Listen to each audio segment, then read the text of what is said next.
السلام علیکم ویورز، میرا نام عطاء الرحمن اور آپ دیکھ رہے ہیں عطاء بخاری یوٹیوب چینل۔ آج کا یہ جو ویڈیو ہم کرنے لگے ہیں اس کا ٹاپک اسلامک ہسٹری ہے، بلکہ میں تو اس کو ریلیجیس ہسٹری کہتا ہوں۔ اسلامک ہسٹری تو ہم نہیں کہہ سکتے، ریلیجیس ہسٹری تو اس سے متعلق ہے، اور اس کے اوپر جو میں نے کتاب تصنیف کی عظمت رفتہ، اس کے اوپر ہم بات کریں گے، کیونکہ جب ہم نے اس کو ڈلیور کیا ہے، لوگوں نے پڑھا ہے، تو اس کے اوپر کچھ سوالات بھی آئے ہیں۔ ہمارے ہاں افراط و تفریط ہے، تو ہم نے دیکھنا یہ ہوتا ہے کہ ہم کوئی درمیانی راستہ اختیار کریں، کیونکہ ویسے بھی ہمارا کچھ اس طرح کا کلچر ہے کہ ہم میں ایکسٹریمزم بہت زیادہ ہے۔ ہم کوئی بھی نظریہ اختیار کرتے ہیں تو اس میں ایک شدت ہوتی ہے، تو میں کوشش کروں گا کہ بیلنس بات ہو تاکہ بات سمجھ آ جائے۔ دیکھیں، ہسٹری جو ہے، کچھ لوگ کہتے ہیں کہ ہسٹری جو ہے یہ بالکل میلافائڈ ہے، یعنی یہ جعلی ہے، سے بنائی ہوئی ہے۔ ایک طرف تو یہ، لیکن یہ لوگوں کی جو تعداد ہے بہت کم ہے، لیکن جو میجورٹی ہے اس کا نہ صرف یہ کہ اس ہسٹری کے اوپر یقین ہے بلکہ ایمان ہے۔ یعنی ایمان تو پھر وہ آ جاتا ہے نا، آگے اس سے بھی بڑی بات آ جاتی، ایمان ہے۔ اور یہاں تک ایمان ہے کہ جتنا بھی ہمارا جو ریلیجیس اسٹرکچر ہے، جس کو ہم دین بولتے ہیں، میں اس کو ریلیجیس اسٹرکچر بولوں گا، مذہبی ڈھانچہ، وہ ہمارے ریلیجیس تہوار ہوں، وہ ہماری ریلیجیس ورشپ ہوں، کوئی بھی ہوں، جتنی بھی وہ ریلیجیس رسوم ہیں، تہوار ہیں، وہ جو ورشپ ہیں، جتنی بھی معاملات ہیں، یہ سب کے سب، ایون اس کے اندر آپ سمجھ گئے ہوں گے کہ تہوار کے اندر سب چیزیں آ جاتی ہیں۔ موٹے موٹے آپ دیکھ لیں کہ جیسے وہ عید الفطر ہے، عید الاضحیٰ ہے، اور آگے پھر اہل تشیعوں کی عید نوروز ہے، اس طرح کی آگے پھر عید میلاد النبی ہے اہل سنت کی، تو یہ اس طرح کی جو چیزیں ہیں۔ تو دیکھیں، یہ جتنی بھی معاملات ہیں یہ کس کی روح سے ہو رہے ہیں؟ کیا قرآن کی روح سے ہو رہے ہیں؟ قرآن میں تو کوئی ایسی چیز نہیں ہے۔ یہ کہاں سے ہو رہے ہیں؟ یہ ہو رہے ہیں ریلیجیس ہسٹری کی بنیاد پر۔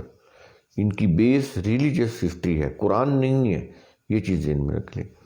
آگے آپ کا جتنا بھی شریعت ہے، جس کے لیے ٹرم استعمال ہوتی ہے فقہ یا ریلیجیس لاز، تو یہ کہاں سے ہیں؟ یہ بھی ان کی بیس کیا ہے؟ ان کی بیس بھی ریلیجیس ہسٹری ہے، قرآن نہیں ہے۔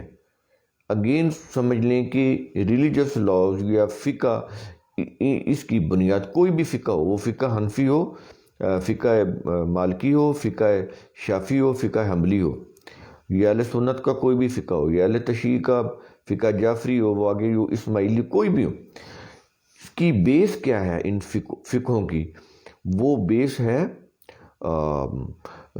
ہسٹری، ریلیجیس ہسٹری، قرآن نہیں ہے۔ گو اس میں قرآن کو نام لیتے ہیں، لیکن بیس نہیں ہے قرآن کے اوپر۔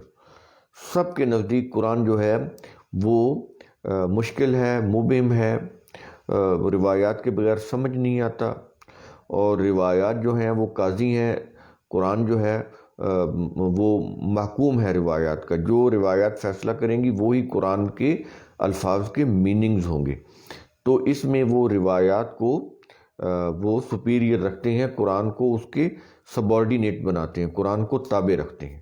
تو یہ چیز سمجھ لیں، اسی سے پھر فقہ بنتا ہے، اسی سے پھر تفسیریں بنتی ہیں۔ تو یہ ساری چیزیں ریلیجیس ہسٹری کی روح سے ہیں۔ تو دو مکتبہ فکر ہو گئے۔ ایک تو ہیں جو بہت مائنورٹی میں ہیں، جو کہتے ہیں کہ ہسٹری کی کوئی اصل نہیں ہے۔ دوسرے کہتے ہیں کہ ہسٹری کے اوپر انہوں نے اپنے مذہب کی پوری بیس رکھی ہوئی ہے۔ تو اب صحیح کیا ہے؟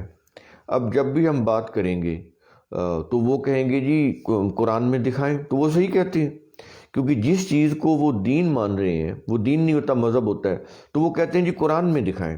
میں ایک مثال کے طور پر نماز ہے، اب نماز کا نہ لفظ قرآن کے اندر ہے، نہ ہی نماز کی جو ترتیب ہے پڑھنے کی یا اس کے اوقات ہیں وہ قرآن کے اندر ہے۔ ظاہر ایک چیز قرآن کے اندر ہے ہی نہیں تو اس کی حکم کیا ہوگا یا اس کی تفصیل کہاں سے ملے گی؟ تفصیل تو اسی وقت ملے گی نا جب قرآن وہ چیز ذکر کرے، تو وہ تو اس کے اندر نہیں ہے۔ اس لیے اب جیسی بات کریں گے وہ کہیں گے پھر دکھائیں قرآن میں، تو آپ پھر لاجواب ہو جاتے ہیں، کیونکہ وہ ایسی چیز کی ڈیٹیل قرآن سے مانگ رہے ہیں جس کا حکم قرآن نے دیا ہی نہیں۔ ہم نے اپنے مسلک کی روح سے، اپنے ریلیجن کی روح سے اس ورشپ کو اللہ کا وہ ایک بہت بڑی وہ ورشپ سمجھا ہوا ہے، اس کو اپنے اوپر فرض کیا ہوا ہے، لیکن قرآن نے یہ نہیں کہا۔ تو وہ صحیح کہتے ہیں کہ قرآن سے دکھائیں، اور آپ نہیں دکھا سکتے، تو قرآن میں تو نہیں ہے۔ تو اسی طرح کوئی ایونٹس ہے، ریلیجس ایونٹس ہے، یا یوں کہہ لیں ہسٹوریکل ایونٹس ہے، جیسے کربلا کا واقعہ ہے، میں ایک مثال دیتا ہوں، جنگ جمل کا واقعہ ہے، جنگ صفین کا واقعہ ہے، یا یہ واقعہ ہے کہ صدیق رضی اللہ عنہ نے باغ فدق جو ہے وہ عائشہ فاطمہ رضی اللہ عنہ سے چھین لیا، یہ ہے نا روایت، یا عمر رضی اللہ تعالیٰ عنہ نے فاطمہ رضی اللہ عنہ کے اوپر ظلم کیا اور ان کو تمانچے مارے صدیق رضی اللہ عنہ کی بیعت لینے کے لیے۔ اب کیا یہ کہاں سے آ رہی ہیں چیزیں؟ ہسٹری سے آ رہی ہیں، ہسٹری کی روح سے یہ چیزیں پھیلائی گئیں، اس کو ایمان بنایا گیا۔ سمجھ آ رہی ہیں چیزیں؟ اب اس کو یہ قرآن کے واقعات تو ہے نہیں، یہ تو ایک پرسنالٹیز کے واقعات ہیں نا، ایک ہسٹوریکل ایونٹس کے طور پر وہ اس کو کتابوں میں دیا ہوا ہے۔ اب جو چیزیں قرآن کے بعد ہوئی ہیں اور وہ ہسٹوریکل ہیں، قرآن کے بعد ہیں، تو ان کو وہ صحیح ہیں یا غلط آپ کیسے فیصلہ کریں گے؟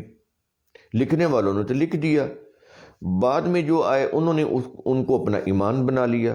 تو اب ہمارے پاس کیا طریقہ ہے کہ ہم کون سا طریقہ اختیار کریں، کس کے اوپر چلیں، کیا روش اختیار کریں؟ تو معاملہ یہ ہے کہ جب وہ ہسٹری ہم یہ دیکھیں گے کہ جو ہسٹری بھی لکھی گئی ہے اس کا جو کنٹینٹس ہے، اس کا جو میٹر ہے، وہ قرآن کے اصولوں کے خلاف ہے یا اس کے خلاف نہیں ہے۔ کوئی ایسی چیز ہے جو قرآن کے اصولوں سے نہیں ٹکراتی، وہ تو چلو ایک طرف ہو گیا۔ موسٹلی جو ہسٹری ہے وہ قرآن کے اصولوں سے ٹکرا رہی ہے۔ کوئی بھی ہسٹری کی چیز لے لیں وہ قرآن کے اصولوں سے ٹکراتی ہے۔ تو لیکن اس ہسٹری کی روح سے چونکہ ہم اپنے سارے ریلیجس وہ سیلیبریشن کر رہے ہوتے ہیں، تہوار منا رہے ہوتے ہیں، ریلیجس وہ ہسٹری کی روح سے ہی ہم ورشپ کر رہے ہوتے ہیں، ریلیجس ہسٹری کی روح سے ہی ہم نے فقہ اڈاپٹ کی ہوتی ہے، ریلیجس ہسٹری کی روح سے ہی ہم قرآن کی تفسیریں پڑھ رہے ہوتے ہیں، ریلیجس ہسٹری کی روح سے ہی ہم وہ قوانین بنا کے عدالتوں میں ان عدالتوں کو چلا رہے ہوتے ہیں، لوگوں کے فیصلے کر رہے ہوتے ہیں۔ تو یہ چیز اتنی پھر ڈومیننٹ ہوتی ہے معاشرے کے اندر کہ وہ کتاب اللہ کے برابر آ جاتی ہے۔ تو اب فیصلہ یہ کرنا ہوتا ہے کہ یہ چیز، یہ جو ہسٹری ہے، یہ قرآن کے کسی اصول سے ٹکرا رہی ہے یا نہیں ٹکرا رہی۔ تو جب آپ اس کو دیکھیں گے تو اس کا موسٹلی جو پورشن ہے وہ قرآن کے اصولوں سے ٹکراتا ہے، قرآن کے حقائق کے خلاف ہے۔ یہ جو ہسٹری ہے اس میں کچھ چیزیں بہتر ہیں، یوں کہہ لیں کہ 90% قرآن کے خلاف ہے، 10% وہ مواد ہے جو نہ خلاف ہے نہ حق میں ہے، کچھ بہتر ہے۔ اچھا، اب جب یہ چیزیں جو واقعات ہیں ہسٹری کے، یہ قرآن کے نزول کے بعد کے ہیں، اب جب قرآن آپ لے کر آئیں گے تو وہ کہیں گے جی یہ تو واقعی قرآن کے بعد کا ہے، تو اس کو ہم کیا کریں؟ ہمیں تو ہسٹری کی روح سے بتائیں کہ صدیق رضی اللہ عنہ نے باغ فدق جو تھا فاطمہ رضی اللہ عنہ کا چھینا تھا یا نہیں چھینا تھا؟ عمر رضی اللہ عنہ نے فاطمہ رضی اللہ عنہ کے چہرے پر تماچے مارے تھے کہ نہیں مارے تھے ابو بکر رضی اللہ عنہ کی بیعت لینے کے لیے، صدیق رضی اللہ عنہ کی بیعت لینے کے لیے؟ جنگ جمل ہوئی تھی یا نہیں ہوئی تھی؟ تو کیسے ہوئی تھی؟ جنگ صفین کیسے ہوئی تھی، کربلا کیسے ہوا تھا، تو آپ یہ قرآن کی روح سے تو نہیں جواب دے سکتے۔ تو ہم نے کیا کیا، یہ جو عظمت رفتہ ہے اس میں ہم نے یہ کیا کہ وہ جو 10% حصہ ہے، جو میجورٹی کا حصہ ہے 90%، اس کی بالکل تردید کرتا ہے، ہم نے وہ روایتیں اٹھائی ہیں۔ یہ نہیں کہ وہ 10% جو ہسٹری کا مواد ہے کسی اور کتاب میں ہے، اور 90% وہ جو غلط مواد ہے کسی اور کتاب، وہ بھی اسی کے اندر ہے۔ ساری روایات آپس میں مکس ہیں۔ ہم نے یہ کیا ہے کہ وہ جو روایات ہیں جو بہتر ہو سکتی ہیں، جو 90% ہسٹری کے بالکل الٹ ہیں، یوں کہہ لیں کہ وہ اس کے خلاف ہیں، ہم نے وہ روایات اٹھائیں۔ ان روایات کو اٹھا کے اپنی کتاب میں تلاش کر کے، ان کو سرچ کر کے ود ریفرنسز عظمت رفتہ کے اندر ان کو درج کیا۔ اور جنہوں نے بھی وہ کتاب پڑھی ہے، آپ نے دیکھا ہوگا کہ اس کے اندر میرا اپنا کوئی تبصرہ یا میری اپنی کوئی باتیں تو نہ ہونے کے برابر ہیں۔ ٹھیک ہے، اس کی ترتیب میری ہے، اس کے اندر جو انداز اسلوب ہے وہ میرا ہے، لیکن اس کے اندر جتنے بھی میٹر ہے وہ موسٹلی وہی ہے جو ریفرنسز ہیں بکس کے، جہاں سے ہم نے لیے ہیں۔ ان ریفرنسز کے ساتھ ہم نے ان کو بیان کر دیا، اس میں ہماری اپنی باتیں تو نہ ہونے کے برابر ہیں۔ تو اس کو بھی ہم نے بڑا ماڈریٹ انداز سے، بڑا ہی یوں کہہ لے کہ ان بائس کر کے، ان ریلیجس کر کے، نیوٹرل کر کے ہم نے اس کے اندر پیش کیا ہے، اور وہاں پر کسی طرف سے بھی کوئی ایسی ہم نے پارشیلٹی کا ثبوت نہیں دیا، بالکل امپارشل ہو کے ہم نے اس کو درج کر دیا۔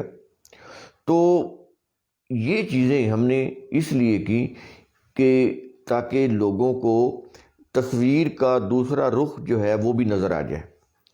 جو مشہور چیزیں وہ سن رہے ہیں مسجدوں کے اندر، یا وہ وعظوں کے اندر، یا عید میلاد النبی کے موقع کے اوپر، یا محرم کی مجالس میں جو وہ سن رہے ہیں، وہ جو شب معراج ہے یا جو بھی اس کے اندر سن رہے ہیں، تو وہ تو سن ہی رہے ہیں، لیکن اس کے اندر ہم نے وہ مواد دیا جو انہی کتابوں کے اندر موجود ہے اور ان کی نفی کر رہا ہے،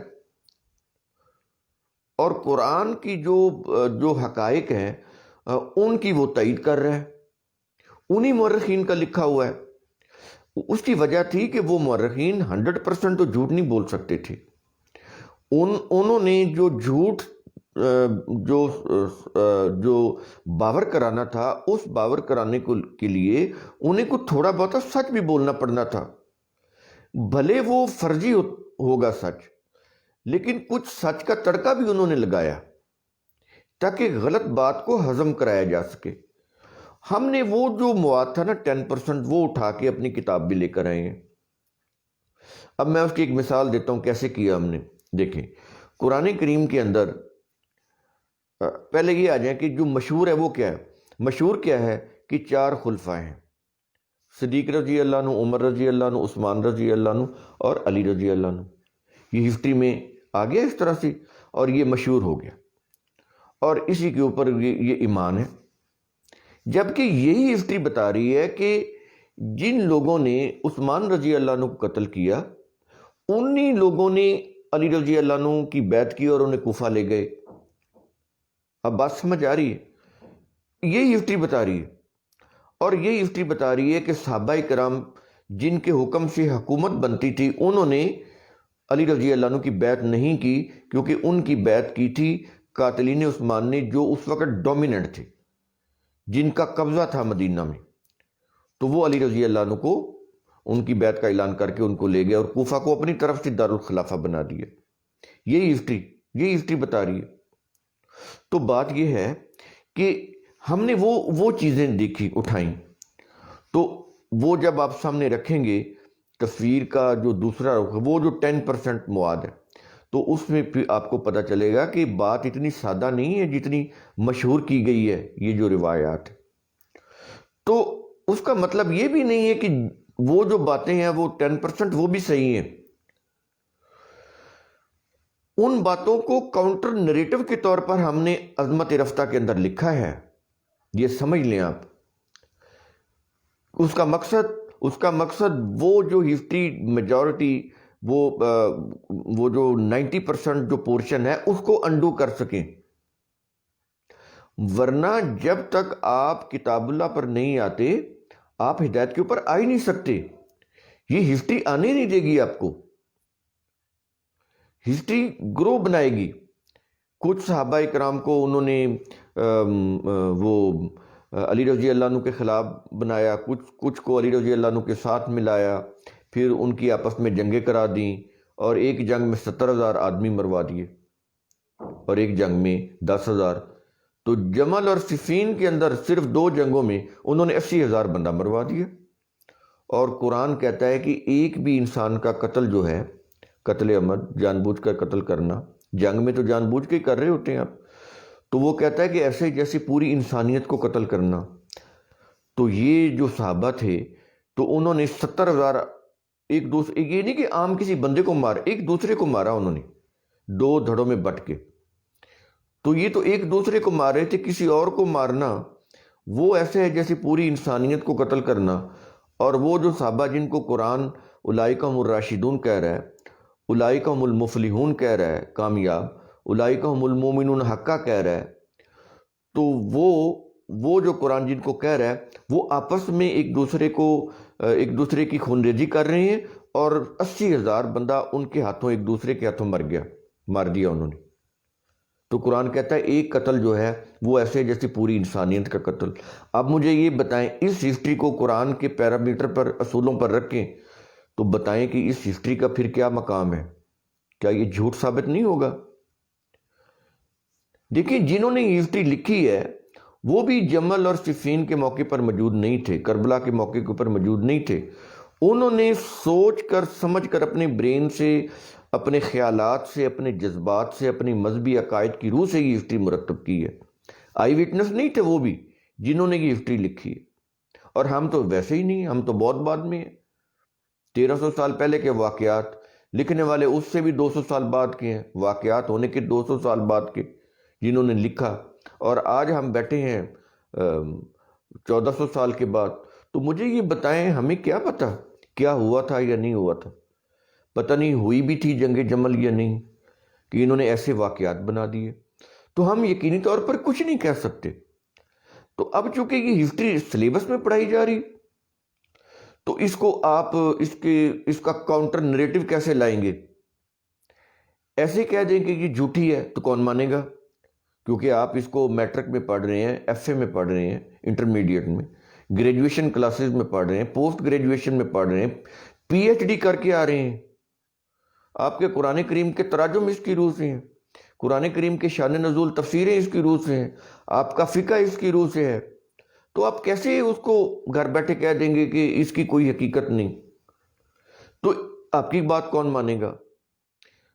تو جو بات قابل قبول ہے وہ یہ ہے کہ اس ہسٹری میں جا کے، جو بیسک سورس ہے ہسٹری کا، اس بیسک سورس میں جا کر ان بنیادی ہسٹری کی کتابوں میں تلاش کرنا کہ کیا لوپ ہولز ہیں، کیا کنٹراڈکشنز ہیں.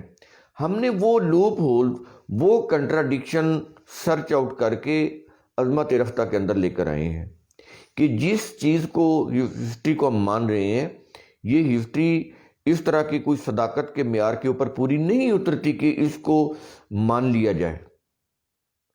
تو یہ انداز ہے عظمت رفتہ کا. اس کے اندر ہم نے ان بائس ہو کے، نیوٹرل ہو کر، ہم نے وہ جو ہسٹری کا یہ جو رخ ہے وہ دکھایا ہے آپ کو کہ مشہور کیا کیا جا رہا ہے، اور جو ہسٹری کے اندر یہ جو چیزیں ہیں یہ چھپائی جا رہی ہیں. جو چیز چھپائی جا رہی ہیں، جو مسجد کے ممبر اور محراب پر بیان نہیں کی جا رہی، جو وعظ و نصیحت کی محفلوں میں، مجلسوں میں بیان نہیں کی جا رہی، جو کسی مذہبی تہوار کے اوپر نہیں کی جا رہی، ان کو چھپایا جا رہا ہے. ہم نے اس کو ڈسکلوز کر کے کتاب کے اندر لے آئے، لیکن بڑے ہی ماڈریٹ انداز سے، کسی بھی قسم کی شدت سے بالکل علیحدہ ہو کے، بالکل اس کو نیوٹرل ہو کے اس کے اندر ہم نے رکھ دیا ہے مواد. اب اس کا فیصلہ ہم نے پڑھنے والے کے اوپر کر دیا کہ وہ خود فیصلہ کر لے کہ یہ چیزیں اگر ہیں تو جو ہسٹری کی چیزیں مشہور ہیں تو پھر ان کی کیا حیثیت ہے، وہ خود فیصلہ کر لیں۔ تو اس کا انداز یہ ہے، ہم نے اس ہسٹری کی تائید میں یہ کتاب نہیں لکھی، یہ تو اس کتاب کا انداز اسلوب، جو لوگ بھی کو عقل و فہم رکھتے ہیں، انڈرسٹینڈنگ سے اگر چیزوں کو دیکھتے ہیں، فلاسفک وے سے دیکھتے ہیں، ریزننگ سے یا ان کو دیکھتے ہیں ریشنلی چیزوں کو، وہ سمجھ جائیں گے کہ اس کتاب کا انداز انتہائی نیوٹرل ہے۔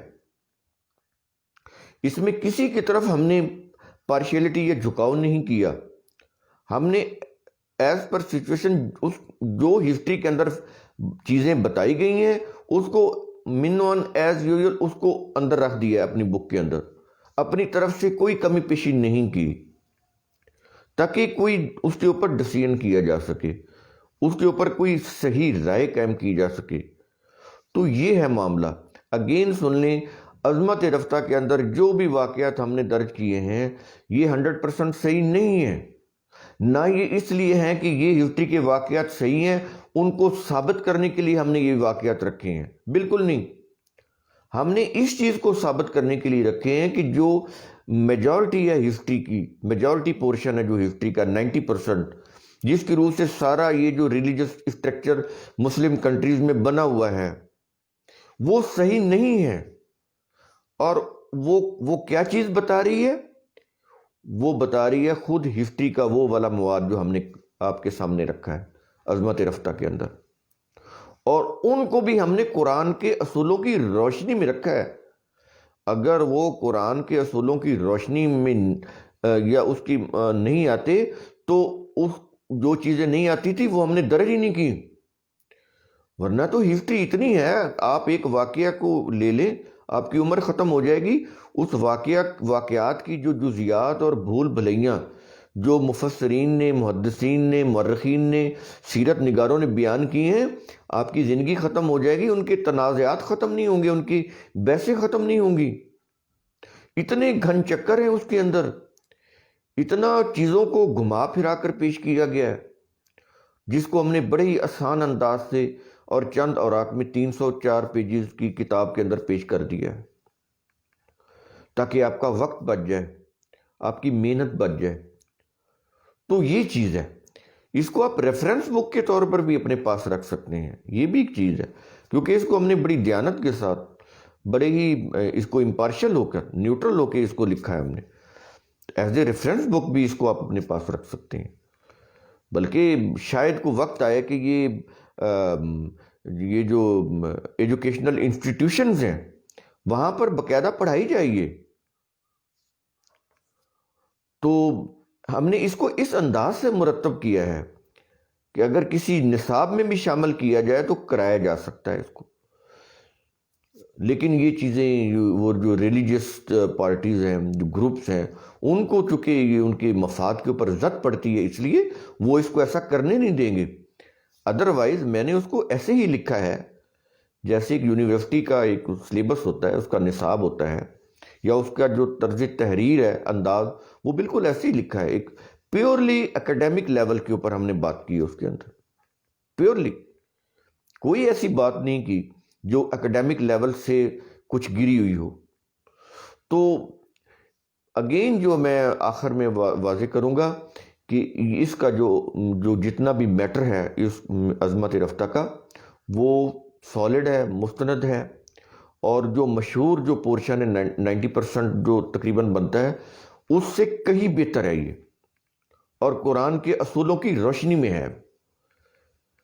اس لیے یہ چیز جب آپ کو سمجھ آئے گی تو پھر آپ کو ہسٹری کا پورا پلان، اس کے پورے عزائم جو ہسٹورین تھے جنہوں نے یہ ہسٹری مرتب کی، وہ آپ کے سامنے آ جائیں گی۔ اس لیے میں نے اس کتاب کے اندر جتنے بھی بیسک ہسٹورینز ہیں، ان کی جتنی بھی بکس ہیں، وہ کس زمانے کے تھے، کس علاقے کے تھے، اور ان کے کنٹمپریریز یا ان کے ہم عصر ان کے بارے میں کیا رائے رکھتے تھے، ہم نے اس کے اندر درج کر دیا ہے، تاکہ آپ کو رائے قائم کرنے میں آسانی رہے، آپ کو پتہ چلے کہ طبری کون تھا، آپ کو پتہ چلے کہ ابن اسحاق کون تھا، آپ کو پتہ چلے کہ ابن ہشام کون تھا، کس زمانے کے تھے، کس دور میں تھے، کس ڈائنیسٹی کے تھے، کس عہد حکومت میں وہ تھے.